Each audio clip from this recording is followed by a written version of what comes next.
Why would you go through the trouble of making a parametric model? Because we can change it. Watch this. If I go to modify, change parameters, I can change a single parameter. What if I want this to be 42? The entire model updates automatically. And if I show the old one, you can see that this model updates. It keeps all the same proportions. What if I wanted something very precise, like I'm trying to dial in what size I need something to be? I could make it 38.542. And you can see how the entire model updates automatically. This Autodesk Fusion tutorial will show you how to take a converted STL file to a solid and make it into a proportional parametric model. A viewer suggested that there was a better way to make this model with the Revolve tool. I agree, it could be done very simply with a Revolve, and also that it's not fully parametric. Since we derived many of the dimensions from offset planes, it's not completely parametric in a proportional way. In order to prepare it to be parametric, I made some user parameters. If we look at these parameters, I have the diameter, the outer diameter, rim height, height, top hole diameter, outer wall, and inner height. These are all based on the diameter of the inner part of the lamp holder because this is the most important dimension. I could change this one dimension and everything will update. But how can we use these dimensions to make a sketch that we can revolve? And also, how do we get these dimensions? Where do these decimals come from? Well, I'll show you how to do one, and then you just repeat the process for the others. Say I want to get the outer diameter and the diameter. I have 38 and 53. In a web browser, look for a calculator that does ratios. Type in 38 over 1, then type 53, click calculate, and you get this decimal.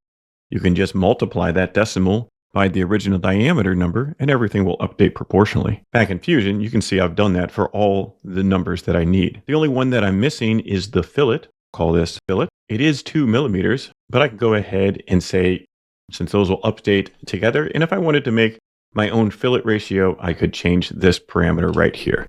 So now I have everything I need. Right click at the top level component, create a new component, call the component fully parametric. Create a sketch on one of the vertical planes. I'm going to leave this here just for reference as I draw my sketch. Select the line tool, draw over, then down, then over, down, back over, up on the inside, over across the top, and then click right here.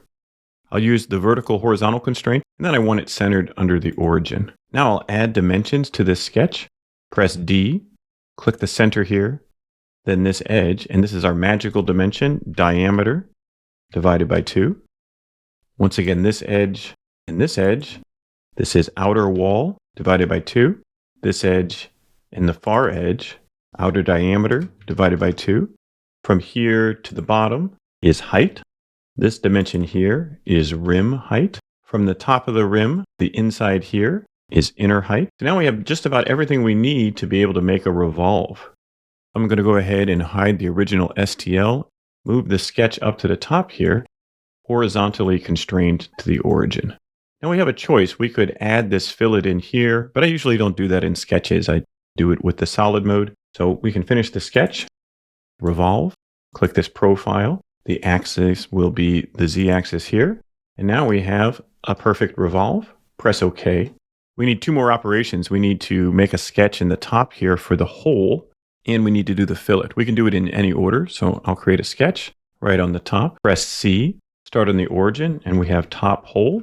Then we can press E for extrude. Click that profile, and the distance will be to an object and the inside right here. Press OK. And then finally, we can add the fillet to the outside, and we know the dimension is fillet.